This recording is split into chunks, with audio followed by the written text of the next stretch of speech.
Hey, this is Jeff Jenkins from Code 7, and you're listening to The New Scene.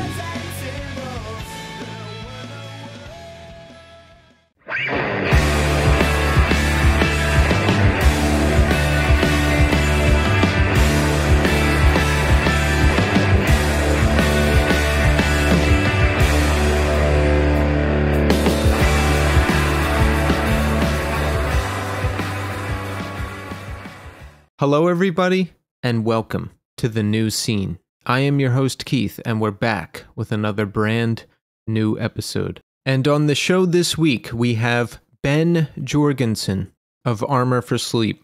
For over 20 years now, Armor for Sleep have been delivering the goods. I first discovered them with the release of their 2003 LP, Dream to Make Believe. Still a classic. And then the whole world discovered them after the release of 2005's What to Do When You Are Dead. So we discussed those two records, how Ben demoed the music early on and pieced together the band, and some of the struggles they've had over the years, their major label experience on Warner Brothers. There's a lot of great stories in this one, and that is coming up shortly. But first, here's how you can support The New Scene. You know what I'm going to ask for, and you've got to give it to me. Apple Podcast reviews. We've been on the push to 300 Apple Podcast reviews. The push started in July. We sit at 259. We've got to get to 300. So listen, this only takes a second. If you listen to this show on an iPhone and you have not rated us yet, there's a podcast app on your phone. Open that up, search The New Scene, scroll down a bit, and hit the 5-star button. And if you write a review, I'll read it at the end of the show. Also, follow us on social media at New Scene Pod, and we have shirts for sale at Deathwish Inc. Pick one up. It's a great way to support the show. And don't forget to support Iodine Recordings. Further Seems Forever, Hide Nothing. The 20th anniversary edition is up right now for pre-order. This record is back on vinyl after 20 long years, and it's their record that features the late, great John Bunch on vocals. It's been repackaged with updated artwork and remastered with a deluxe gatefold jacket and a retrospective essay by writer Jonah Bayer about the making of the record. It also includes input from the band itself and other friends such as Dashboard Confessional's Chris Carrabba, Washed Up Emo's Tom Mullen, and producer James Wisner. You know, I actually saw Further Seems Forever on tour in 2004. With Sparta. Sparta was touring Porcelain, Further Seems Forever were touring this record, and that was an awesome show. I'm glad I got to see the John Bunch version of Further Seems Forever, and I'm looking forward to this repress. Do you know what else is out right now? The untitled discography from legendary screamo hardcore band Hassan Isaba. The vinyl has shipped to everyone who ordered it, but it's completely sold out. Iodine is working on a second pressing, so keep an eye out for more news on that. But you can check out the discography right now on streaming services. One Line Drawing have a new 7-inch coming out. It's called Scan Anxiety, and it features the new song Scan Anxiety and a cover of Chinese Satellite by Phoebe Bridgers and Connor Oberst. You can pre-order the 7-inch right now, and it's out October 11th. Don't forget, Iodine will be a sponsor at Furnace Fest this year, and Stretch Armstrong are playing the fest. Oh, and speaking of Further Seems Forever, they're playing the kickoff party Thursday night. That show is sold out, so you'll have to sneak in if you didn't get tickets. Audio Karate, the 20-year anniversary edition of Lady Melody, is up now for pre-order on limited colored vinyl. The deluxe edition of this classic LP has been completely remastered for vinyl by Jason Livermore at Blasting Room Studios and includes all new artwork and a retrospective of the band by Bill Stevenson of Descendants and All. Sign up for the Iodine newsletter. You'll find out about everything first. You can sign up at iodinerecordings.com and make sure you follow them on Instagram at Iodine Recordings. Also, don't forget to support our sponsor for the month of September. Persistent Vision Records. Persistent Vision Records is an independent record label based in Richmond, Virginia. and they're home to a ton of great bands like Farn, who are releasing their new album, Repercussions of the Self, on October 18th. The new single, Soul Shadow, is out right now. You can check it out on streaming services. The vinyl pre-order is up in the US and Europe. Go pick it up. Blind Girls, An Exit Exists.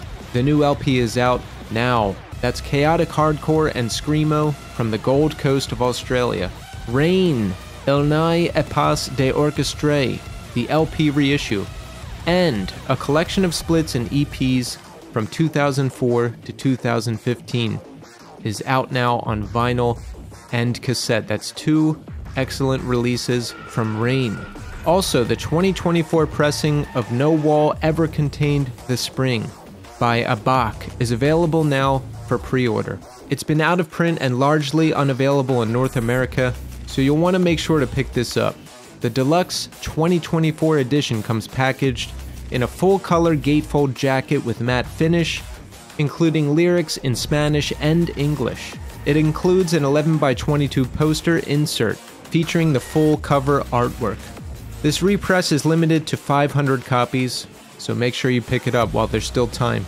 And Prisoner has a gig today, Monday, September 23rd, with Darkest Hour at the Golden Pony in Harrisonburg, Virginia. You've got to go to that. That's an all-star lineup right there. Visit persistentvisionrecords.com or deathwishinc.com for records and merch from Abak, Mausanera, Respire, Page 99, Prisoner, Rain, Blind Girls, Farn, everybody. It's all available there. And follow the label on Instagram at Persistent Vision Records. Okay, so check back in with me in segment 3. We'll check in, I'll tell you what's going on with me, but right now, we are going to speak to Ben Jorgensen of Armor for Sleep. Enjoy. All right, we are here now with Ben Jorgensen. Ben, welcome to the show. Thank you for having me, sir. Yes, Ben, it's great to have you here. There's been a lot going on with you lately, and in your life, period. I mean, we had the excellent new Armor for Sleep album, The Rain Museum, that came out in 2022. You celebrated 15 years of What to Do When You Are Dead. We just put out a new single, In Another Dream. There's a lot going on, and we're going to talk about all of that. But first, I want to ask you, Ben, how are you doing today? I'm doing great, man. I can honestly say I'm in a really good place. You know, my life has been very weird, taking some weird twists and turns, but where I am at right now in August of 2024, life is good. I'm glad to hear that. Yeah. Do you still live in Los Angeles?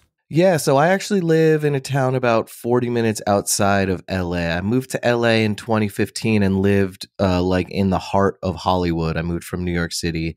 And about a year ago, my fiance and I just needed to get out of Hollywood. So I have left Hollywood, and but I'm still only like a 35-minute drive away from LA, but I'm just a little bit outside of the city, which is kind of my speed right now. Is that 35 minutes actually like 2 hours if you drive at 5 o'clock?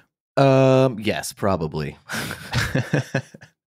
Yeah, that's the thing about LA. You know, I like to visit it. They always say nice place to visit, wouldn't want to live there. And I agree, because I don't like being in my car that much. Yeah, well, certainly if you have a 9-to-5 type job where you need to commute into an office building, I could imagine LA being not ideal because of that very reason.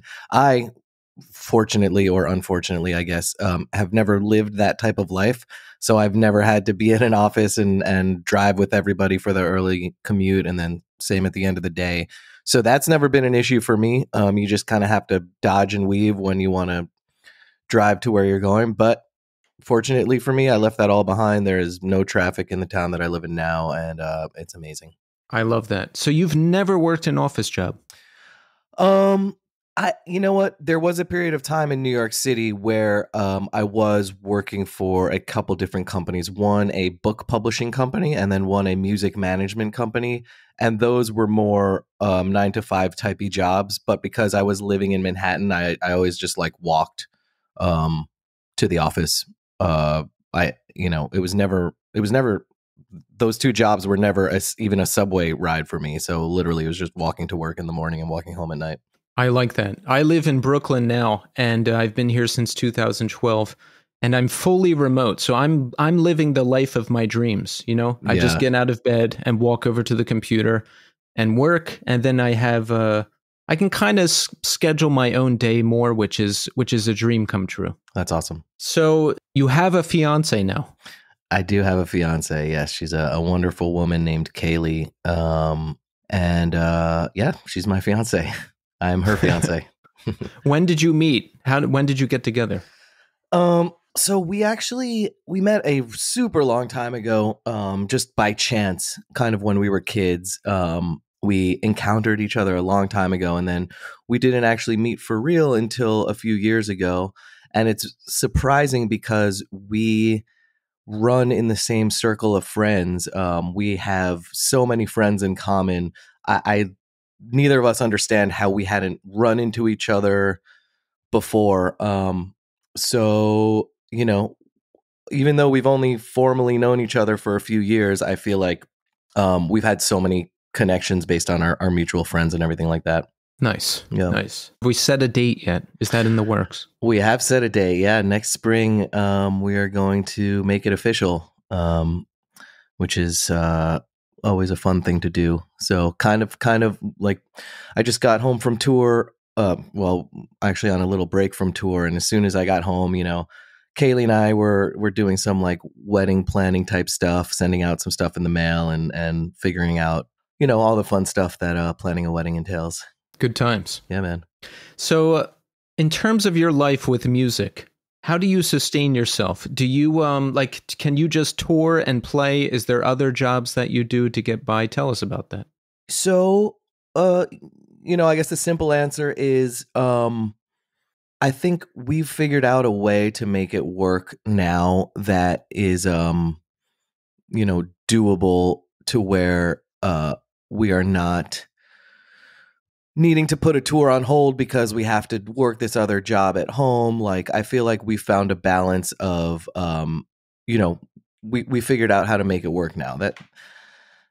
That's, I guess, one side of it. The other side of it is that we're really lucky that we have amazing fans. And, when we started putting out music really in like the early 2000s, I feel like our music has kind of been in the fans of our head for a really long time. And that's really amazing for us because we have a lot of people coming to shows that have listened to us for a long time. So back in the day, in the early 2000s, when we would tour, when we had only been a band for a couple years and nobody knew who we were, it was completely unsustainable. We'd go on tour for months and there would be 15 people at every show.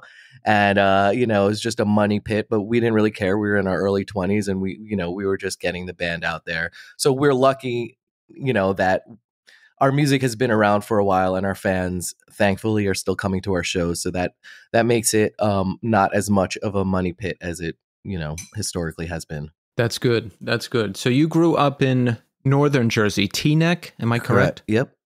It sounds like we had somewhat of the same background in terms of punk and hardcore music and all of that. I was reading about you and I saw band names like Thursday and Saves the Day and Lifetime thrown out there.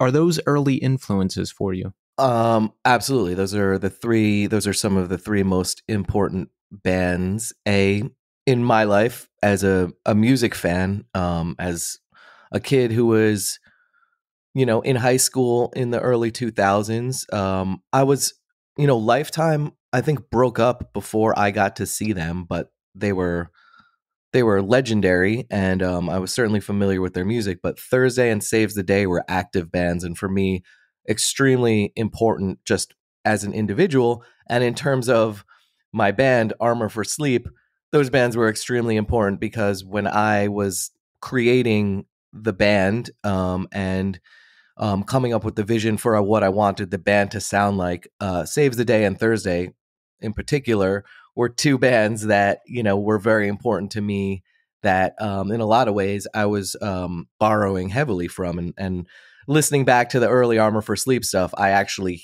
hear that I was just trying to do my best kind of Thursday and saves the day impression, because those bands were so important to me. How old were you when you started putting together Armor for Sleep? The original, so I played in a band in high school called Random Task, but I was playing drums in that band. I started playing drums in 4th grade. I kind of got my friends to take guitar and bass lessons, and then we did Random Task throughout high school. And when I was about 16 years old, even though drums were my instrument, I picked up the guitar that actually the other guys in the band would leave in my mom's basement. That's where we practiced. I started playing guitar and I started writing my own songs, and some of those early songs that I was writing, I wrote when I was 15 or 16, and I think at around that time I was really kind of like forming the vision in my head for the band that I wanted to start. So I think Dream to Make Believe, that was like, that was the first Armor for Sleep album, but it was also a song too that wound up on our first demo. I think I wrote that when I was like 16 or 17 years old. So I think 17 was when I started really focusing my energy on just writing for that project.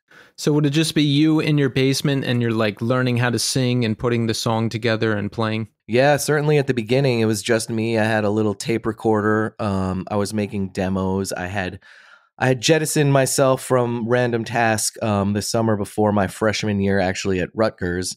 And I knew I wanted to start this band Armor for Sleep. So the summer before my freshman year, I was in my mom's basement recording demos by myself. I knew how to play drums, so I had the advantage of, I could play every instrument because guitar and bass, that's what I wrote the songs on. But because I played drums, I kind of like stepped behind the drum set, recorded the drums, then I could record the guitar and bass over it. So yeah, it was just me in isolation recording these songs. And then I went to a real recording studio called Nada Recording Studios in upstate New York to do the first demos. But it was all, it was just me. I just drove there by myself, which was a strange experience for me because my recording studio experience up until that point had been with a group of guys. But, I just remember the vibes being weird with just the producer, because he'd been used to seeing me with my friends all around me, and here I was by myself, wanting to do what I was calling a band. I was calling it Armor for Sleep, even though it was just me. And that's, the inception of the band. Was that scary at all? I mean, I always respect people that young who can just go and do things like that. Like when I was 17, 18 years old, I was writing songs, but I was too scared to tell anybody. I was too scared to try to sing. It just took me a long time to even get the courage to actually do anything. Yeah, I'd always, the scene was so strong back then, and there were so many bands that were influencing kids. I was always such a fan of everything going on. Like, there are pictures of me at like 15 years old in the front row of Saves the Day and Thursday shows, singing my heart out. But I always wanted to be more than just a fan. Like when I was 13 years old, I loved shows so much. I booked my own show. I booked a VFW hall. I rented the PA. I booked bands, and my mom actually collected money at the door because she wanted to make sure I wasn't getting ripped off. So I don't know. There's something about me that always, instead of just being a fan of something, I wanted to throw my hat in the ring and do it myself. So I think with the songs and music, I just, even from a young age, I had a drive to want to, see if I could do it for myself. And I remember, playing the first Armor for Sleep demos for people. And it was like a little experiment. I was like, did I do anything worth listening to? And I remember like looking at the faces of the people that I played it for to try and gauge their reaction. Cause it was like an experiment. Like, am I worth creating something that I'm a fan of or not? I was like, I don't know. It could go either way. And I remember the first few of my friends that I played the demo for, their faces lit up and were like, you made this. And I was like, oh, the experiment worked. Like I put the pieces together. And so honestly, like, I think it was a little bit of a curiosity. Like, did I put the pieces together correctly in my head? And was I able to contribute to this thing that's been so important to me? So I think there was a little bit of curiosity, at the beginning for me. Oh, that's interesting. So you were booking gigs too, pretty young, it sounds like. Yeah, before Random Task, that band that I was talking about, even played a show, I was putting on shows just because I was such a fan of the local scene in New Jersey. Yeah, around what year was that when that was going on? Let me see. When I was 13, that was probably 96. Yeah, see, I started going to shows in 98, and there was a very vibrant scene everywhere. We had one going in Bucks County, Philadelphia. There was great shows going on all the time. We would go up to Jersey, North Jersey, Middlesex for shows all the time. And by the time Armor for Sleep came out, the first record in 2003, I mean, things were really blowing up. Like Thursday had exploded, Saves the Day had exploded. This music was starting to creep into the mainstream. So the foundation was being laid big time. Yeah, absolutely. So you get these songs together and you're showing them to people and you're getting a good reaction. So what happens next? You hooked up with some of the guys from Prevent Falls and put the band together, right? So hooking up with the guys in Prevent Falls, Nash and PJ, that wasn't until after we had completely recorded the first album, Dream to Make Believe, and it wasn't until after we had already signed our deal with Equal Vision Records. So that entire first album, they were not a part of. After we came back from recording that album in LA, our manager at the time, Gabe Saporta, who was playing bass for the New Jersey band Midtown, asked us if we wanted to go on tour with them. Midtown were going out on tour. There was a band from Austin, Texas called Recover, who they knew who were going to be opening. And then our friends from Long Island, a band called Taking Back Sunday, were also going to be on that tour. So Gabe said, hey, Ben, if you get a band together, you can open up these shows. But our original guitar player and drummer who came out to LA to record Dream to Make Believe with us, we basically fired them from the band because they were not ready to perform on the record. So as soon as I came home, I called Nash and PJ and I said, hey, do you guys want to go on tour with us in Midtown and Taking Back Sunday? If so, we have 3 days to learn, like a 6-song set. So came home from LA, practiced in Nash's basement, and then went on our first tour. But yeah, so that was after Equal Vision and after the first album was already recorded. Got you. So did you get signed off the demos? Yeah. Mm-hmm. Did you have a relationship with them prior, or? My only relationship with Equal Vision was that it was a label that I looked up to and held on a pedestal because of Saves the Day. And I was a fan of other hardcore bands on that label too, like Bane and stuff. But, the label that I actually first sent out the demo to was Victory Records. And because of some connections in Random Task in high school, we were trying to get signed by all these labels. So I had a little contact book of who to send unsolicited demos to. So when I started Armor for Sleep, I opened up that contact list and sent out demos, and Victory Records was one of the first labels I sent it to. And I remember 3 days after I sent it in the mail, I got a message on my answering machine. We had answering machines at the time. And it was someone from Victory Records who was interested in the band. And again, this was when there were no other band members in the band. It was just me, with this project that I was calling Armor for Sleep, even though it was just me. So Victory Records actually put us on one of their compilations called Victory Style 5, which was one of those comps that used to be at Hot Topic and Pacific Sunwear, and they charged maybe $5 for it. They were just doing it as a promotion for the label. And we weren't signed to Victory, but they were hoping we would sign to them if they put us on this compilation. And we wound up obviously not signing with Victory, but being on that compilation got us a massive amount of exposure. And we started, people were curious, who is this band Armor for Sleep that aren't on Victory, but are on the Victory Records compilation? And I think because of that, Equal Vision found out about us. And so that's how that happened. Wow. Was it a Dream to Make Believe, that song? No, it was actually a song from that album called The Wanderers Guild. It was an old demo version of that song. I don't even know if I have that anymore. That's got to be pretty amazing, right? Because you don't even have a band together, but you've got a couple offers on the table from big labels. Yeah, it was very cool. And not taking away from us, I think we, we had a cool little interesting spin on the sound at the time, but I think it's more reflective of, as you mentioned, that scene just bubbling over, and there was so much energy and so many labels knew that there was something happening in this scene of music that was connecting with people in a major way. So, I'm not going to pat myself on the back and say, we were revolutionary and that's why all these labels liked us. I think we just were in the mix at a time when that scene was, bubbling over. Yes to that, but I still remember hearing Dream to Make Believe the first time. It was on an Equal Vision comp in like 2003, I think. And I never forgot that song. I don't know. It's kind of like a different take on like understanding in a car crash, but I like that really choppy drumming. I love that. And even though I was distant from the music for like a long time, I never like fully stopped listening to it or anything, but I was distant from the music for a while and I never did forget that song. It's a good one. Thank you, man. Thank you. Of course. So you said you were out in LA recording this and you had to let go of some band members. What happened? Were you out there and they weren't ready to record? Yep, exactly. We went out. Gabe, who was our manager at the time, was friends with this guy named Ariel Reichstadt. I don't know if that's the correct way to pronounce his last name. I'm sorry, Ariel, if I got it wrong.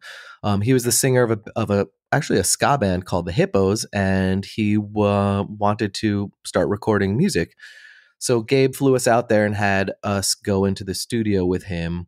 And he was an amazing producer. And our original drummer at the time sat down to play drums. And Ariel had to have a conversation with him and just let him know that he needed to practice more, that his chops were not up to par. So he flew home. And then our guitar player was at the time, I think he was like 17 years old at the time. He just was not focused and ready to play. And also, I had written all of the parts, and I think I was a little bit more skilled than he was at playing. So it just, because our drummer went home, he kind of followed suit, and it was just, it just wasn't their time. Right. I've been in that. I'm curious about it because I've been in that situation. Like, did you know ahead of time that they weren't ready, or did you really find out once you got out there? I think I knew ahead of time that they weren't ready. And something I've learned about myself is, and definitely then I was like an 18-year-old kid, I was just not, I never wanted to be the bad guy. So, I think now I would look at that situation and maybe I would have noticed the problem beforehand, but then I just kind of, maybe swept it under the rug and I wanted everybody to feel included. But when push comes to shove, especially Ariel, who wanted to produce a good record and have us put out, an awesome debut album, he was not going to let that fly. So that was a learning process for me, because I'm sure it sucks for them that they had to fly all the way out there and then fly home. Like, if they had just known earlier on that it wasn't going to be them, it probably would have alleviated some stress. Yeah, good thing. Good to have a producer there to help out, because I was in this situation. I was in such a fury to get to the studio and record the record that I didn't notice that the bass player didn't learn any of the parts.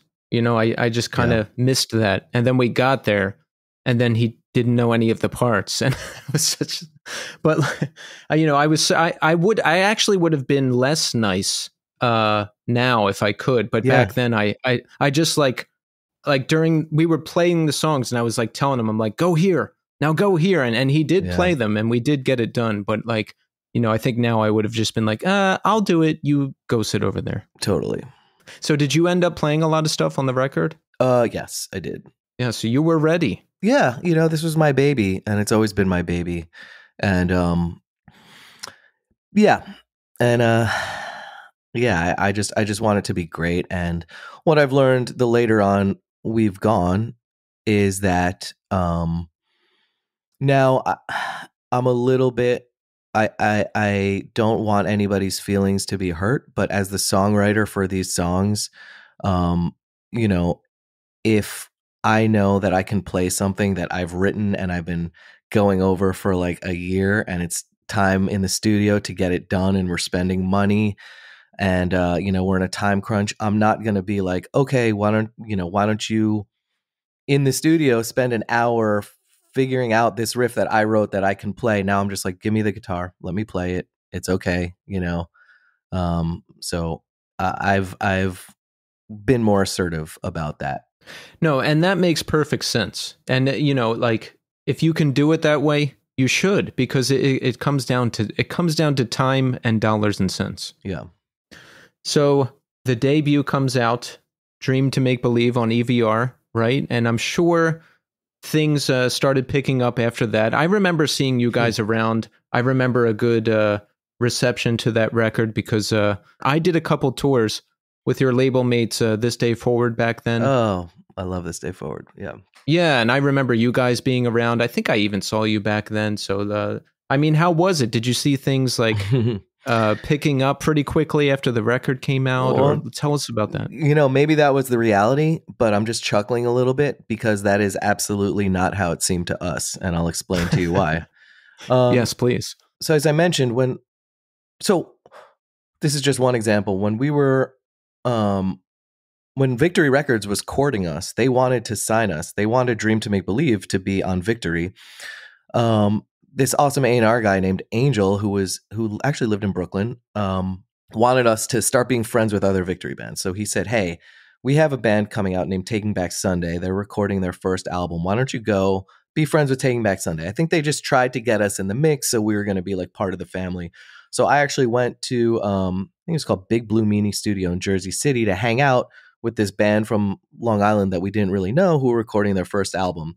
So we became friends with Taking Back Sunday from before they were big. So the reason I mention this is around the time that Dream to Make Believe came out, Taking Back Sunday and other bands that we were friends with blew up out of nowhere. Like, we were all super pumped for Taking Back Sunday because their rise when that record came out was meteoric. They went from playing shows with us to like 50 people to like them playing at the Chance in Poughkeepsie and it being like pandemonium. Like there were security concerns outside because so many people wanted to get into the show. So that was happening to Taking Back Sunday and tons of other bands that, we kind of had started out with. And I remember Taking Back Sunday even saying like, you guys are going to be the next big thing. When Dream to Make Believe comes out, that's going to be the sound.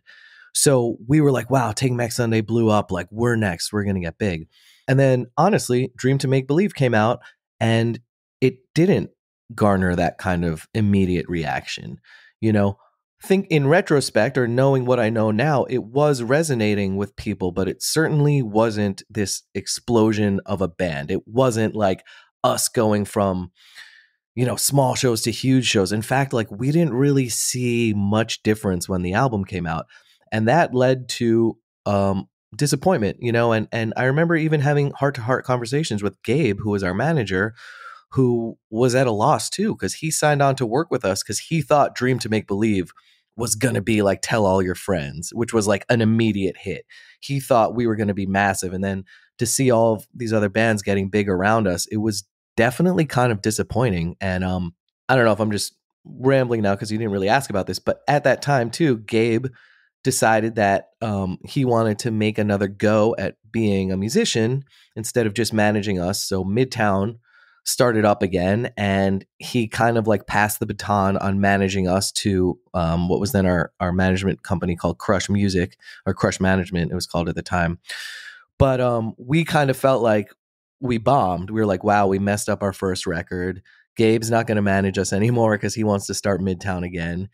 And, we were just kind of in a daze a little bit. And in that kind of space is when I started writing what would be our second album.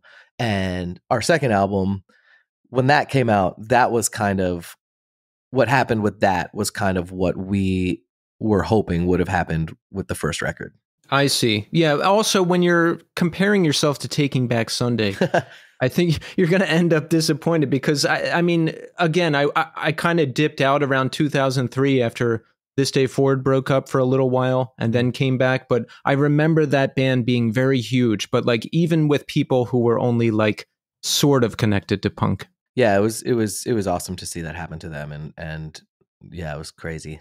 So how quickly after Dream to Make Believe comes out do you start writing What to Do When You Are Dead?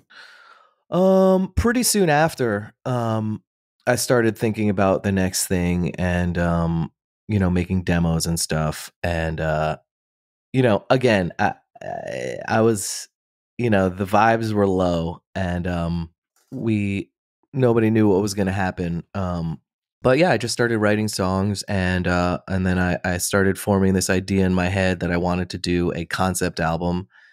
And, it was kind of a weird idea. And, there were a couple times when people tried to to kind of change course, and I kind of stuck with it. I was like, no, I think if we follow through with this, it could be really cool. And so we just kind of made demos, talked to a couple different producers, and then we met up with this producer named Machine, who wound up producing it, who really got on board with the idea of trying to make this a concept or story album. And he wanted to help us follow through with that idea. And, I think it came out as it did because Machine really dedicated himself to trying to help us get that done. What is the concept behind the record? Because without fully knowing about it, I look at the cover and I really love it. And I like, there's something about like suburbs, there's like this mysticism, like the city I feel like is overdone, but there's like this mysticism about suburbs, and it has kind of like this liminal vibe to it, which I really like. But tell us about the concept. So the concept of What to Do When You Are Dead is it's kind of a linear story. The first song is called Car Underwater, which actually wound up being, I think, our most popular song. It starts off with seemingly whoever the protagonist drives his car into the water. And then the rest of the album is from his perspective as a ghost, kind of contemplating, maybe from a state of purgatory, the decision that he made to leave the world behind. And he's conflicted because he clearly loves somebody back on Earth, but he's not there anymore. And he's trying to communicate down there, but also trying to move on. And then in the last song, he kind of does move on, and we really wanted to incorporate common themes throughout the whole thing to kind of emphasize that it's one story. And we put a little guidebook in the CD called A Comprehensive Guide to the Afterlife. We had an amazing artist named Rob Doby do this illustrated book in I was very influenced by Beetlejuice. They have something similar in there, which is kind of like a tongue-in-cheek guidebook to the afterlife. So, obviously, the recently deceased or something like that. 1000%. So it's kind of tongue-in-cheek. I wanted to put that in there so it wouldn't be completely morbid. So it'd be a little bit humorous as well, or just give that little spin to it. And that album, it has definitely been our I guess signature album, and it's incredible how people have connected with it over the years. And I love talking to our fans at our shows after we play. Every single night when we play, I say, hey, right after we play, I'm walking right over to the t-shirts. Come say hi to me. Like, I think it's not altruistic. I love, the fact that I can shake hands with our fans, but it's also invigorating for me to get to meet them and know that what we're doing is not for nothing. And I hear every night so many stories about people listening to this album and their different interpretations of it and what it's meant to them. And it's something bigger than the ideas that I had putting into it, because so many people have just put their own spins on it, and it's been incredible to watch, honestly. I love that. It's kind of mind-blowing, right? Like, think about it. You've been making this music for over 20 years. Yeah. And people love it, and they're coming to see you still, and you get to talk to them about it. Like, it's mind-blowing. It is mind-blowing. Yeah. It's mind-blowing, and I'm incredibly lucky and, grateful for it, because I know how rare it is. And it's just, it blows my mind. Again, meeting people from all over the country, different parts of the world, people of all ages. And, it's good for me to do, again, just because during the creative process, I'm sure a lot of creative people can, I guess, maybe they've gone through something similar, but a lot of times you're trying to finish that song, finish that painting, and you're like, is this just bullshit? Am I doing this for no reason? But to get to talk to people every night who just want to come up to me and look at me in the eye and say, thank you for making this album. Because, they wanted me to know, it just kind of makes me appreciate that it's not all bullshit, and that it does matter to people, or it has mattered to people. Yeah, it really is mind blowing. It's a beautiful thing. Did you ever talk to somebody and they give you their interpretation of that record or another one, and they just nail it exactly, and you're like, whoa, they got it? Yes, absolutely. And then sometimes the reverse happens, right, which I think is really interesting too.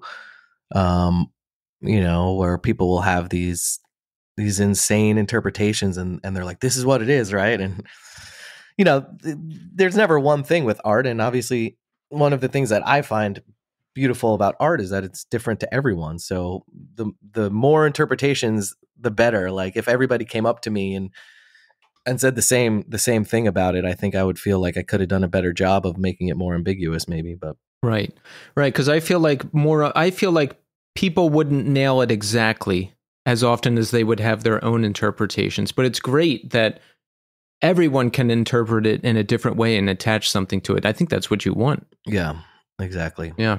How did the concept come to you for that record? Was it like anything personal, or was it just like you being inspired by different things? Yeah, I really loved albums. I was a big fan of concept albums. Dark Side of the Moon, I listened to a lot in high school and thought about a lot. My favorite album of all time is probably an album called OK Computer by Radiohead. And for me, as a fan of music, I've never been just a casual fan of music. I've always really gotten obsessed with, a piece of work like an album. And to me, it just always seemed so much cooler, I guess, when an album was this cohesive piece of work that took all these individual 3-4 minute songs and really strung something profound together through all of that. I was just so affected by that and intrigued by it, that it's, again, maybe that part of me that was like wanting to throw my hat in the ring for something that's affected me, that I wanted to do that with our band. It's just, I always want to do what I think is cool. As a creator, I tend to want to put into the world what affects me, because that's all I know that works for me. So this was just me, my love for concept albums, me trying to do that. And then in terms of the subject matter of it, I shared a little bit of kind of like my state of mind after Dream to Make Believe, just kind of feeling like a failure. And personally, I had to leave Rutgers, even though I was having a really good time in the classes I was taking. I had to leave in order to make the band happen. And so a couple years after that, I found myself with a band that wasn't really doing too well. I put my heart and soul into an album that didn't seem to be really well received. And yet I had taken myself out of a normal traditional path in life where I could potentially go to school for something and have a career. A big thing in my life was that my first girlfriend and I had broken up. So it was like the first real heartbreak I think I was dealing with.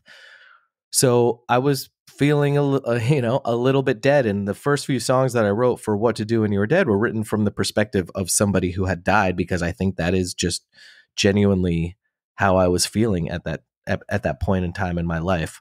So it's kind of convenient for me to say, oh, I'll just make a whole album about feeling dead, because probably those songs would have come out like that anyway, because that's just where my headspace was. Right. Yeah, and that's around the time where you have to make big decisions, 23, 24, 25 years old, mm-hmm. right? That must have been scary, or was it? Like making the decision to drop out of school and just pursue this band full time? It was scary. I mean, it was inevitable for me. It never crossed my mind not to do it. I think what was scary for me maybe was confronting that that's just who I was. You know what I mean? I really don't think I consciously made the decision to just do the band. Like I knew I had to. I think maybe what was scary for me was just accepting that that's who I was going to be, and that there really was no option for me to follow life normally. So I guess I just had to come to grips with that aspect of myself. Right, right. It's a big decision because, for me growing up, I always worked. I always had to. And there wasn't really an opportunity to be in a band Mm-hmm. and just run with it for a long time because I would be in bands and they would break up or other things come up. But it's a big decision because you're signing up for a certain kind of life. Totally. Yeah. So we know you ended up on Warner Brothers for the next record. Mm-hmm. And I've read some of your statements about that time. And do you feel it was a mistake? Like, were you not happy about that experience? Do I feel it was a mistake? Yes and no. I mean, Yeah, because I've read statements where you say like maybe you shouldn't have, or maybe you feel like it was a mistake, and that's one piece of it. On the other hand, you get to put out a record on Warner Brothers and be on a few soundtracks and all that totally. stuff. But Yeah. tell us about your experience. Yeah, and I mean, yes and no. Was it a mistake? I guess looking at it from the outsider's perspective, sure, it was a mistake. But we knew exactly what we were signing up for, and what I mean by that is we were at a point. What to Do When You're Dead was, quote unquote, blowing up at that point. We didn't have any more records that we needed to fulfill with Equal Vision because we didn't sign a long-term deal with them. So we could go to any label we wanted, and Warner Brothers really wanted us because they, thought we would be the quote unquote next big thing. We were very aware. I'll speak for myself. I was very aware of what that meant, going to a major label. And what I mean by that is major labels, for the most part, maybe, okay, let me rephrase that. Major labels at that time signing a band like us, I was well aware of what the proposition was. The proposition was they thought we were about to blow up. They wanted us to capitalize on that. If we didn't get to the level of My Chemical Romance, they would probably not really care about the band anymore. In other words, we had like one shot to get to that place of like stardom or to be the next huge thing. And I was very well aware of the fact that if that album didn't connect like that, Warner Brothers probably wouldn't really care. That's just, I don't know if that's still how major labels work now, but for sure, major labels back in the day worked like that. They kind of like, from my understanding, they can have 99 failures. They'll sign 99 bands, and that one band that works pays for the 99 bands that don't work. That's just kind of like that business model. So I was aware of that, and we signed with Warner, and we had a couple songs that almost broke through, quote unquote, in the way that would have transcended the scene in a way similar to like what My Chemical Romance did. But ultimately that didn't happen. And so we had to kind of be on the other side of that hill of experiencing what that's like at a major label when you have songs that didn't hit in the way that they wanted to, when the people that signed you to that label no longer work at the label. So you're stuck, your band has just been kind of like put on the desk of someone who's got other R&B artists and jazz artists, and they're like, what is Armor for Sleep? Why did I inherit this project from the people that quit the company 3 months ago? And it's just not pretty. So I don't want to say that was necessarily a mistake. It was definitely like something we learned from and something I learned from, but it's what we thought was the best route for us at the time. So I'm never going to like live in regret or like wish history played out differently. Right. I think you have to try, at least if there's an opportunity like that, right? I mean, like, why not? Yeah, exactly. Yeah, and plus it's crazy looking back at that time. Like, this kind of music was popular at one time, because when you look at the soundtrack for Transformers or Snakes on a Plane, it's like it's like You Guys and Coheed, and Thursday was blowing up, and Cave-In put out a major label record. It's like, wow, people were buying CDs, and this kind of music was in the popular music live stream to some degree. It's kind of crazy to think about that compared to now. Yeah. And for sure. And if there's one thing I regret during that time, it's nothing evil that the major label did. I wish I had been more assertive about my songs. So when we went to go record that album, I had the 12 songs that I wanted to make up that Warner Brothers album. And just like we had done things for What to Do When You're Dead or Dream to Make Believe, I made the demos. I was like, okay, let's go make the album. And then we make the album, and then, we put it out. For this Warner Brothers album, I had the 12 songs. We made demos. I went to my management company. I was like, okay, these are going to be the songs. Let's start booking a producer or whatever. Our management were spooked because, they felt, I think, the pressure of Warner Brothers, and they just started overthinking everything. And they were like, wait, I don't know if these are the songs. Send us more demos. And at that point, in retrospect, I wish I had said, no, these are great songs. This is what I want the album to be. But because I was young, I wanted to be a team player. I was like, okay, we'll keep working on songs. So that process went on for far too long. And again, I wanted to play ball. I thought we were pleasing the adults in the room. And from my perspective, that's one thing I regret, is that I didn't stick up for my songs initially in a way that I wish I would have, in a way that I did before then and I did after that. So I think it was just this anxious energy around the project at the time that, I let seep in. You wanted to do the concept that became the concept for the Rain Museum. You originally wanted to do that for this Warner Brothers record too, right? Exactly. Yeah. I think it would have been it would have been a different album than the Rain Museum, because the Rain Museum is it's like a play on that earlier idea a little bit. But yeah, for sure, I wanted to do that, and our management at the time said, nope, do something simpler. Let's and I think ultimately the art suffered. I don't think we needed to simplify what we were doing. Right. And that's what major labels want to do. Simplify, simple hit, right? Mm-hmm. That's just the way it goes. I wouldn't even know how major labels work now. It just seems like they don't even exist unless you're a huge pop star like Billie Eilish or something. But back in, I don't know, 2005, it seemed like, hey, I could be in a band and still be on a major label maybe. Yeah, exactly. How do we feel about Williamsburg these days? Good, bad? You mean the district in Brooklyn or the song? The district. I love Williamsburg. I always have. That song was very tongue in cheek and kind of like an inside joke, because we had a bunch of friends in Williamsburg, who acted in a certain way, but we all hung out in Williamsburg all the time as well. Yeah, that's where I live. So I was curious about your thoughts on it. Yeah, how is it now? I'm sure it's getting nicer every year too. Yeah, I like it a lot. I live in a pretty family-oriented part, and I don't know, most of the music has gotten pushed out to Bushwick.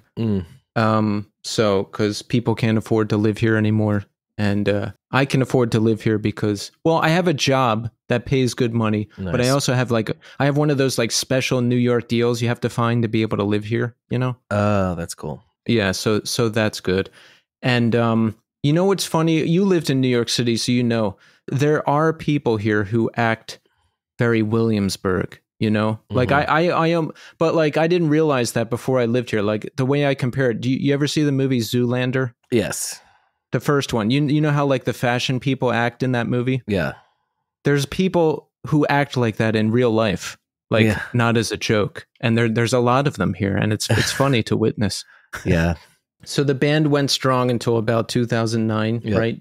Did you take a hiatus around then, or did you break up? Like what happened? Yeah. I thought it was going to be a permanent break. We had just opened up for Linkin Park on the Project Rev tour, which was Linkin Park, Chris Cornell.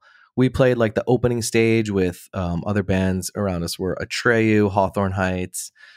And it was an awesome summer tour. There were like 20,000 people a night who came to those shows. And, we were still suffering from kind of like being on Warner Brothers and just feeling disconnected. And we'd been touring for so long. And I just, I told the guys that I wanted to end things when we were still relatively on the upside, instead of trying to like claw back some grace from our fans and everything.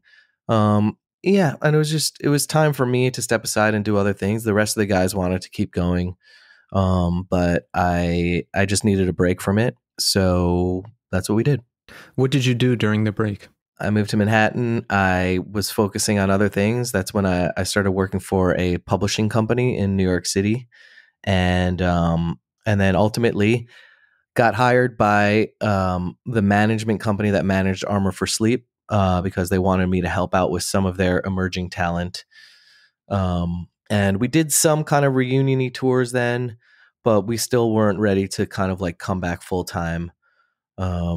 And then in 2015, I moved to LA, and yeah, still kind of was working on music, but not ready to jump into it again. And I think kind of COVID changed everything for me, if I'm looking back correctly. How so?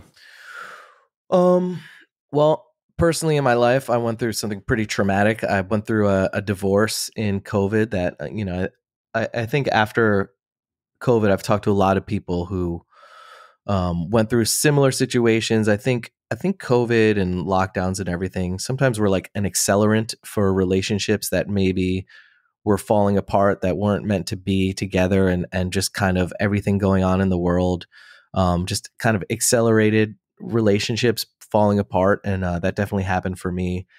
And so I was going through that breakup, and I had already been wanting to do new Armor for Sleep stuff that I was working on, but going through that situation and just, I think, thinking about the world in general. It's interesting now thinking about when the band started. The band started right after September 11th, that summer of 2001 is when I was doing the first demos. And after 9/11 happened, I've heard other bands talk about this too. I kind of had a moment of like, I should do something important with my life because life is short and kind of ridiculous. So why not do something artistic?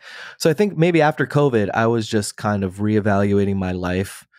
Was thinking about this marriage of mine that had broken down, and the songs that I could write, tapping into a lot of the things that I had been through. And it just made sense to do Armor for Sleep again. And I think that woke something up in me that made me, appreciate the fact that I can tap into these things. And so the band's been pretty active since then. It has. Yeah, I read about that, and I could relate because I got into a relationship before COVID, and then COVID happened, the accelerant, and the relationship did not last. Mm-hmm. It just was not meant to be. And, it changed a lot of things. I found myself throwing myself back into creative pursuits and then music again, which I've learned is really where I want to be. I mean, while you were during those years or those times where you weren't doing music, I mean, did you miss it a lot? Did you even realize what was going on? Because I can look back at years where I was just working and I'm working and I'm working and I'm not really doing a band or anything creative. And I don't know if I was thinking about it so much at the time, and I would be like sad about it sometimes. But when I look back on it now, back to then, I'm like, oh my God, like how could I go years without creating anything? Like, how was it for you?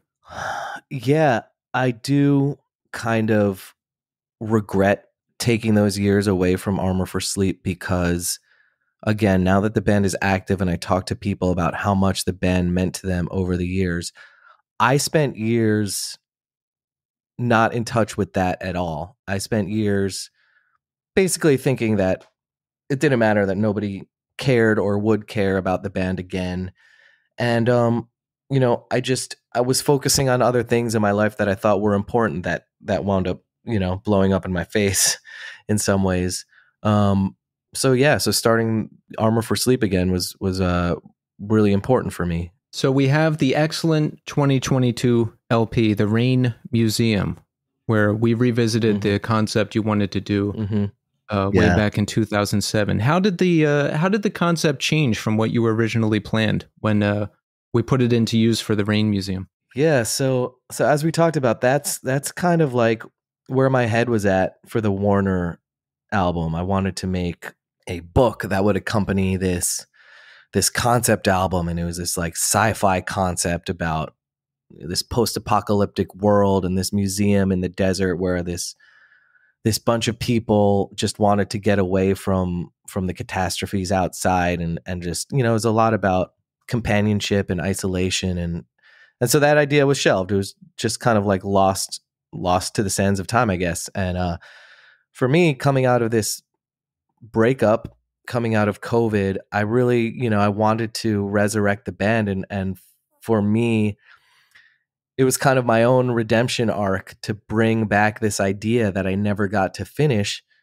But I, you know, in the original idea about the Rain Museum, was a lot about how you can't go back in time, right? And how time changes everything. And so revisiting this idea, kind of an homage to the original idea, was that it was not going to be the original idea. It was going to kind of be this like hybrid of taking ideas that I always wanted to put in the world, but I was going through this really messed up breakup that I also needed to get out there in songs.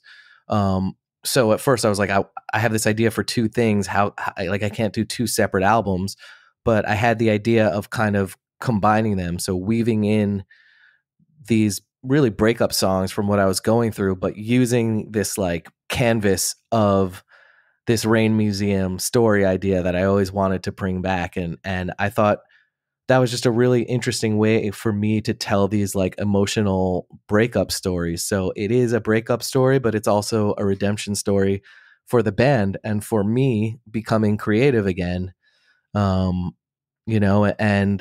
honestly, like making that album was, and I mean this literally, it was like the highest dose of therapy I could give myself. The fact that I did bring back this creative aspect of my life and was also able to express myself and what I was going through these sad songs, really like helped me. So I'm thankful I got to do it. Yeah, I like that you can speak openly about it and say, the songs are inspired by this, and I was sad about it and I had to get through it because, okay, let's take the last relationship, for example.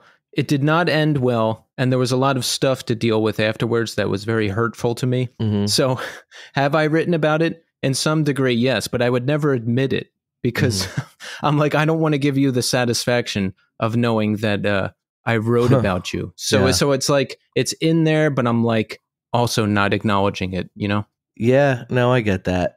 Yeah. But, yeah, that's true. I guess I was just personally at that point in the breakup cycle where there were no more like games being played. Like I had nothing to prove. I was not trying to, it was for me. I wasn't trying to send signals to the other party. I think all the signals were sent that needed to be sent. And this is what I do. So, I guess don't marry me if you don't want a song written about you, probably at some point. Exactly. And first new Armor for Sleep record in 15 years. Yeah. I mean, that's exciting. People are excited. I know you guys have to be excited, right? Mm-hmm. How has the reception been? It's been awesome. I mean, I think when the Rain Museum came out, there was excitement for the album. I think a lot of it was just like excitement that we are back. So I guess it's been a little bit since it came out, but when it came out, it was more like, sweet, Armor's back. And I was always like, cool, listen to the record, like dive in, and people did, but, and that's a good problem to have. I think the story more was like, Armor is back with a new album. Like with a new album part was kind of like, the smaller part of the story, which is great. Again, really good problem to have. And I'm very excited that people were so happy that we're back. And honestly, I'm not 18 years old anymore. I'm not trying to get on a major label and wonder if we're going to get on TRL and wonder if we're going to make it to get, on the radio. Like all of that is in the past. Like I am very aware of, not to get morbid, but like how short life is. And I'm very lucky to be in the position where I am, where even a select amount of people can listen to songs that I make. And I want to take advantage of that and put out art and music that I think could affect people in a positive way and give them, be like a shoulder to cry on. Because, I think our songs like for me, I tend to tap into like very hurtful moments in my life and putting that out there. Knowing that can be helpful to other people, that's like all I want anymore. So putting out an album that I know is there for the rest of history for people to listen to whenever they want to come around and listen to it is like all the pay I need for doing that, and that's honestly all I care about. And, I'm going to keep doing that. And, I don't think anything can stop me from doing that. In terms of mental health, is there anything else you do to help yourself besides the therapeutic value of writing these songs and putting them out there into the world? My personal mental health routine? Yeah. Yeah, I mean, when I went through my divorce, it was a very dark time, as divorces tend to be dark times. I spoke with a therapist, and that was one of the best things that I ever did. I think if anybody is going through a hard time and you have not considered therapy, I would highly encourage it. It's just it was really awesome for me to have that person to talk to. Obviously, and we all know the benefits of therapy, but I just wanted to put it out there that I went to therapy, and my therapist was awesome.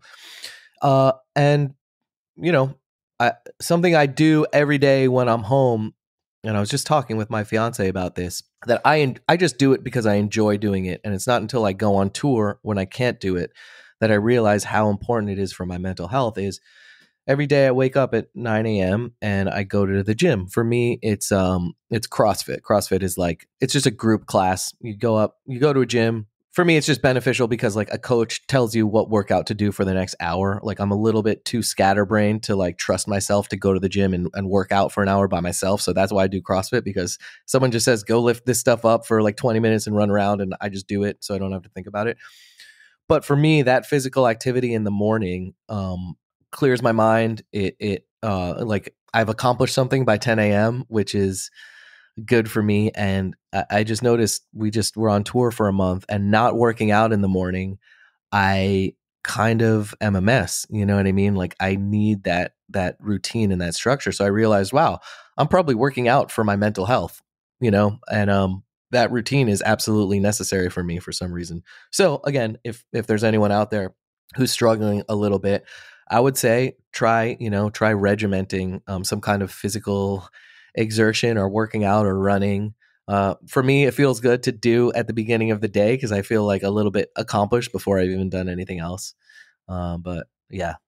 It really helps. Yeah, I was curious if you worked out because you look like you do. And yeah, I was going to say, like, I hear that from a lot of fans who come to shows, and obviously I see myself every day. I think for someone who like hasn't seen me in a few years and then they see me on stage or they see me at the merch booth, they're like, whoa, you look different than what I remember. I guess for me, like I have to remember like, oh, yes, I probably do look a little bit more muscular or whatever. But then I want people to know, like, maybe at the beginning when I started working out, it was like there was some vanity in it, like, oh, I want bigger muscles. But like literally, like it is not, I do not work out because it changed the way I look, like at all. That's a side effect. And if some people think that looks cool, great. If some people don't, also, I don't care. I literally do it because I feel good. It's good for my mental health. And but yeah, sometimes I do forget that like you will physically look different if you go to the gym every day. And and also I try and eat relatively healthy, and I stopped drinking last year, so that probably helps too. Now, is that a forever stop drinking, or you're just stopping for now and maybe we'll do it again in the future? I hope I don't do it again in the future. I got really sick of it, to be honest. And it was just one of those things. One day I woke up, and like in Forrest Gump, he's running for a while, and then one day he's like, I think I'll stop now. And he just like stops in the middle of the desert. Like I just woke up one day and I was like, I'm sick of drinking. I was definitely drinking too much. Certainly when I've gone through dark times in my life, I've drank too much, and it's never beneficial. Like for the amount of time it makes you feel better, it makes you feel worse way longer than that once the alcohol is leaving your system, and you just feel lethargic and a million reasons not to drink. And just one day I woke up, I think about a year ago, and I was like, I don't think I'll have another drink. So maybe one day that'll change, but I'm not like straight edge, like drawing X's on my hand. It's just a personal choice. I've tried like on tour, like I was thirsty. I was like, man, I just want a White Claw, and I drank it, and then like feeling that slightest bit of buzz, I just don't like it anymore. I'm like, nah, I wish I hadn't done that. So I don't know. Yeah, maybe one day I'll be a drinker again. I hope not, because I feel really good when I don't drink. Yeah, that's where I'm at too. I stopped drinking and everything else a while ago because, I say I'm straight edge by necessity. So it's kind of a life or death choice for me now. Oh wow. But yeah, so I'm glad I left all that behind, and I got into physical fitness recently. Oh hell yeah. Because I'm in a new band that's physically taxing, and I wanted to be able to play a show and sing without completely falling apart. And being in a band is literally the only thing that would ever get me to work out. So I've been running and doing a little dumbbell exercises and body weight exercises and all that. And it is the best feeling. Now, I like to run at 7 a.m. if I can, because if you run between 7 and 7:30, there's not that many people out, which I like. Mm-hmm. And then if you like work out, shower, get some work done and everything, like you could have a whole day by 10 a.m. and it's the best feeling in the world. It is amazing. Yeah. Did you say you go to the gym every day? Every single day at 9 a.m. when I'm home. Yep. And that's wild. So I do CrossFit 6 days a week, and then the CrossFit gym where I live is closed on Sunday. But there's a little group of people here that started something called Run Club. So on Sunday we'll all meet somewhere and we'll go out on 3, 4, 5 mile run, which is good because I suck at running. That's something that I want to get better at. But yeah, it's good. In recent years, and I always fought this, but I think I just have to accept the fact that I do have an addictive personality that's gotten me into trouble over the years. But at the same time, it's been a blessing in certain areas. And in terms of CrossFit, which is the workout regimen that I do, just like throwing my hat in the ring with songwriting and wanting to do it for myself. Like when I got into CrossFit, and this is just like in weightlifting in general, like a lot of progressing is about like keeping note of like, how fast did you finish this workout? How much did you lift today? So I got super into like tracking my progress because, I want to feel like I'm more fit than I was before, or that I'm getting better. So like, yeah, I'm pretty like, I'm pretty into it. I think past couple years I've been a little bit more lax about it, especially going on tour a lot. You kind of get out of shape when you're like not able to like get some conditioning in for, a few weeks or a month. But I am, it is something that is important to my life, and, I like it. I would encourage you to try it if you haven't. Yeah, everybody should, and definitely track it in some way if you're going to start, because I track every day on a Google sheet. Every day I work out, every day I don't, what I do. And when you see it, you can see trends, and if you can see if you're falling off, right? And then that'll motivate you to do better. And even if I'm just reading through everything I'm doing and seeing the progress that I make, it motivates me to do more. Like running, there's a long build up to that. I started with half a mile, which I could barely do. Then I could run like a continuous mile, and now I'm building up to like 2 continuous miles. So it's like it's good to track it in some way so you can see your progress.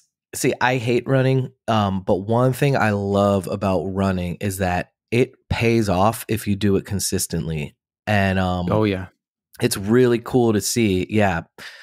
Remembering when that first mile was a struggle, and then after running once a week, twice a week, in a couple months, you can do a mile and a half, no problem. And like, that's, there are other fitness activities that aren't as rewarding as running, but running for sure, you will see that progress. And that's one thing that's very, very cool and unique about running that I love too. Yeah. Yeah. It's a good all around workout. It's great. So Armor for Sleep also just put out a new single, In Another Dream. And did I read this correctly online, or did I imagine this? I think you said in one of the posts, like you can't even really talk about what it's about right now because it's like kind of personal. Did you say that? Yeah. So we're not going to talk about that right now. Give us like a very general idea of what the song covers, if you want. Oh yeah, for sure. I'd love to. Yeah, I mean, like when I say I won't talk specifically what it's about, like I'm not going to get into like, naming names or whatever, but you know, it's the feeling of when there's something or somebody important in your life that that you'll never have a certain connection with again. And for me, I had that experience, and writing this song was just me grappling with I guess acceptance of that fact that my relationship with that person is completely in the past, and I, have to move forward in my life knowing that there's no hope of ever repairing that connection. And yeah, that's what that song's about. And Nash and I recorded that in what month is it now? In June, so right before we left for this tour.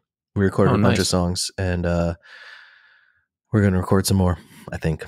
That's exciting. I'm happy to hear that. Man. And dreams, a recurring concept, something you've written about, something you like, right? I think it's fascinating. I get annoyed when people say like, oh, no one cares what your dreams are about. Like someone must have said that in a TV show or something and everyone repeats it. But I think dreams are fascinating. And my own personal dreams, I think, are very fascinating because there's like people you only see in dreams. For me, there's reoccurring places that I go back to like every week. Yeah. It's like this whole other life in dreams that I think is fascinating. How about your thoughts on it? Yeah, it's funny. My recurring nightmares now, I'm sorry to say, have been living back in New York. Not necessarily nightmares, but people have dreams of like being back in like school again. For some reason, mine recently have been like, wow, when did I move back to Manhattan? I'm back in the city. Yeah, I think dreams are fascinating to me, and they always have been, obviously.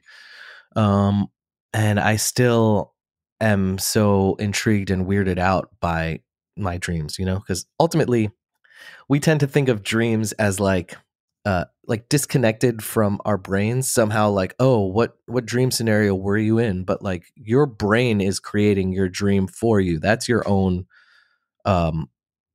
thinking machine. It's not like some outside, unless you believe it is, but I think most of us agree our dreams are not delivered by like an outside person or an outside computer. It's your own brain generating these thoughts and images for you. And that's so interesting to me. And like, why am I back in New York every time?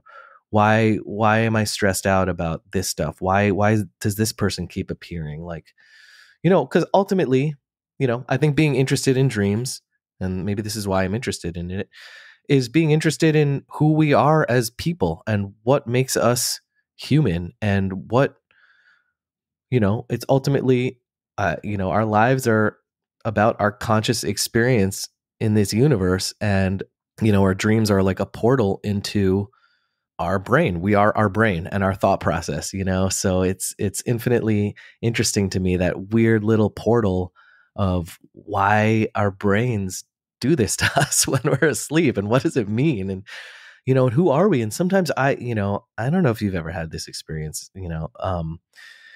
sometimes like of waking up and I'm like, whoa, I'm glad I'm back in my bed with my fiance and my dogs are by my feet. But for like a split second, I feel like the essence of me was actually in that dream that I just had. There's like something stripped away, or like reality is stripped away. So sometimes I feel like for me, the person that I am in my dreams is the real me, without, the reality of everyday life and who I convince myself I am, like in my conscious life. Like when I wake up from a dream, I'm like, that's who I really am, but it just slipped away. And now I'm back in my comfortable, ideas of who Ben is, and that trips me out sometimes. I'm with you on that. It's so vivid for me. I feel like it's real, or it's like some other existence or some other dimension, or like there's like a me. There's like a me while I sleep that has a lot of things to do. And then I wake up and then there's this conscious me that lives this life. It's pretty fascinating stuff. Yeah. Yeah, I love it. What do we have coming up that we can talk about? I think this is going to air. There is a bunch of new music already. I'm kind of like over keeping secrets or whatever. Yeah, so we recorded a bunch of new music. I had, a lot of stuff that's been on my mind, and I think there's like a a unique, definitely like a unique perspective of these new songs that I'm excited to share with everyone, based on just what I've been thinking about a lot. And In Another Dream, definitely, because it's part of those songs, shares that DNA. So yeah, we've got some new music that I'm really excited about. And then just I'll give the normal boring tour plug stuff. This is coming out next month. So I guess we will have wrapped up our summer tour, and we're really not going to be doing much aside from October. We are doing When We Were Young, which is going to be exciting. And then I believe we're playing a show in an exotic location later in that week, which I'm really excited about. I guess I won't say exactly where it is in case it falls through before this airs. And then we're really gonna, I think, kind of chill until I feel like we may be thinking about some exciting stuff in the year 2025, which is an important year for us. So we're just kind of in the background planning some stuff. So yeah, hopefully we'll put out some new music before then, and if not, just keep following along, and hopefully we'll have some exciting news to share. I like it. 2025. So let's see. What came out in 2005? 20 years. No, you know what? We're going to wait. We're going to wait and see what happens. Yeah. I'm not going to say any more. Okay. Yeah. It's right. Not too much of a secret if you do the math. Well, Ben, listen, I've been listening to you a long time. I appreciate you and Armor for Sleep. Keep doing what you're doing. And thank you so much for coming on the show. Yeah, thank you for having me. This was a great conversation.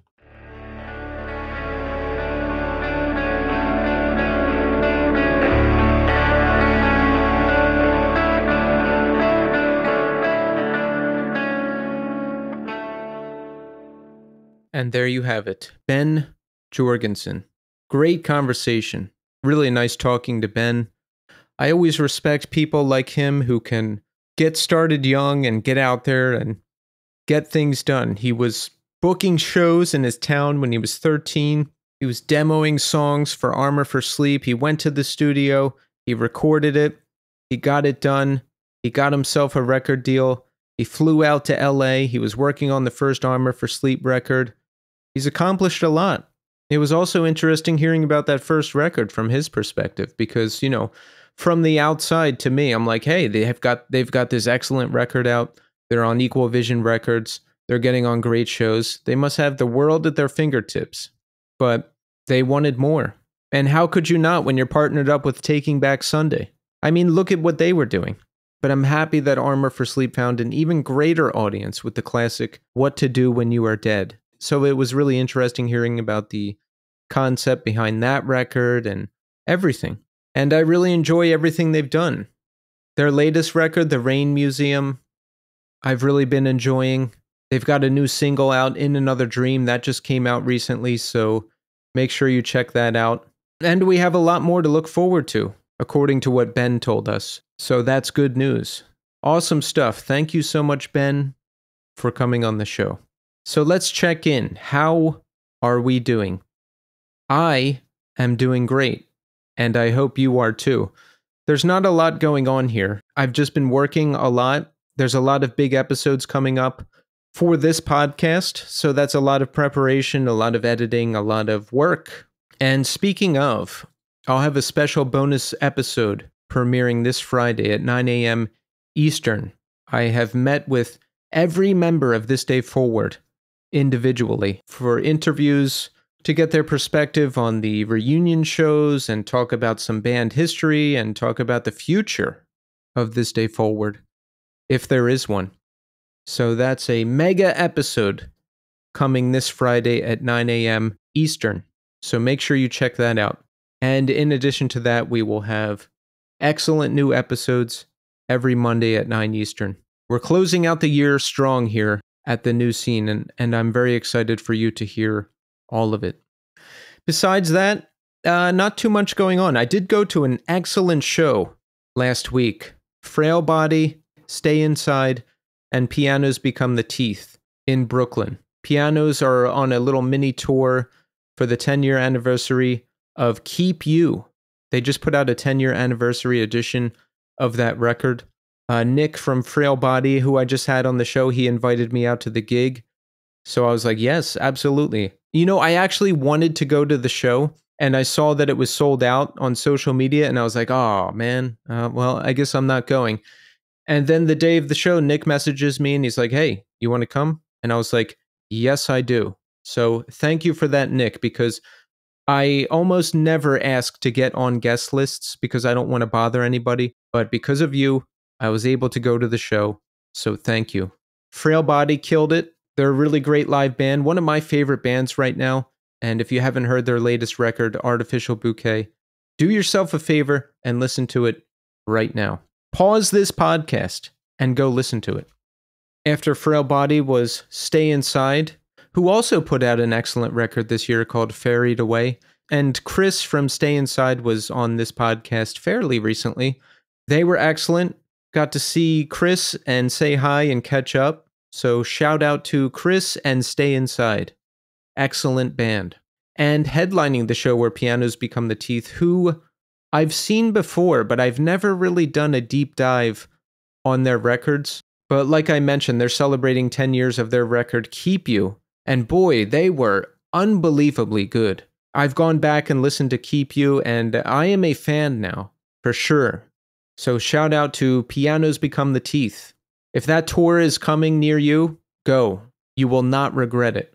So let's move into the new scene community hour. I got a nice email here from Joe of the band Hiatus. Now, we talked about Hiatus before. They did a collaboration with Sean Ingram of Coalesce that I mentioned on the show. So Joe says, all the Coalesce talk at the beginning of the year, including your podcast, inspired my old bandmates and I to find the original multi-track ADAT tapes of the session we did with Sean Ingram almost 25 years ago and get them archived. In the process of doing that, we played around with mixing it again with modern equipment and thought it turned out well enough that we should toss it up on streaming services. We've got one song streaming everywhere now, 001, and the full EP will be coming out October 18th. I just wanted to say thanks for being a small part of getting this remaster project going, and again for the podcast. Wow, thank you, Joe. And yes, everybody, that single from Hiatus called 001 is up now on streaming services, and it is awesome. The full EP is coming, so check it out. There's a pre-order for the EP on the band's Bandcamp, and they've got a video up, and the single is up on streaming services now. I just checked out the whole thing, and it's awesome. If you love Coalesce, you are going to love this EP from Hiatus. That's Miasis. Shout out to you, Joe. Thank you for your support of the podcast, and great work to you and the rest of the band on this EP. And that is it. That's all I've got for this week. We're back next week with another new episode, and I am going to end the show with Ripple Water Shine by Pianos Become the Teeth. I'll see you next week.